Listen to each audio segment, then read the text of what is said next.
صباح الفل. بوست انتشر للفنان احمد السقا وطلع وقال يا جماعه مش انا اللي مسؤول عن انتشار هذا البوست، وان الادمن بتاع صفحته هو اللي نزل البوست ده. البوست محتواه وهنشوفه مفيش حد المسيح ومفيش رسول غير رسول الله. المسيحيين قالوا ان ده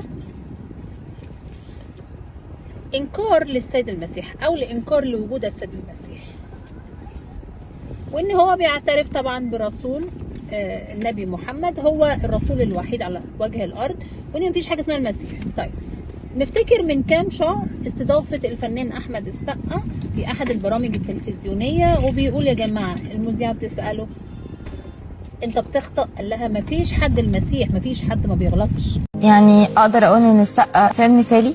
لا، مفيش حد مثالي، مفيش حد المسيح، مفيش حد المسيح، احنا كلنا بني ادمين وبنغلط. اذا هو يمكن كل احترام وتقدير للاخوه المسيحيين. انا كنيفين مش شايفه اي حاجه غلط في البوست.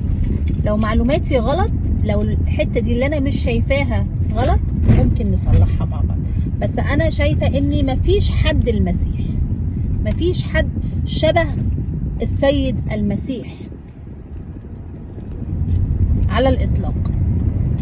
ففي ناس مسيحيه طلبت ان يا جماعه لازم يتم اتهامه بتهمه ازدراء الدين المسيحي، وناس كتيره اتكلمت، ناس من المفكرين والعقلاء واصحاب الراي الحر اتكلمت ان هو لازم يقوم بالاعتذار.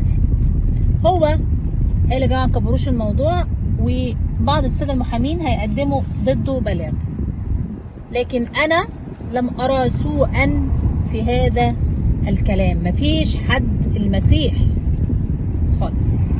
صباح الخير، انتوا ايه رايكم؟ ازدراء اديان وبيتهم المسيحيين ولا الموضوع عادي؟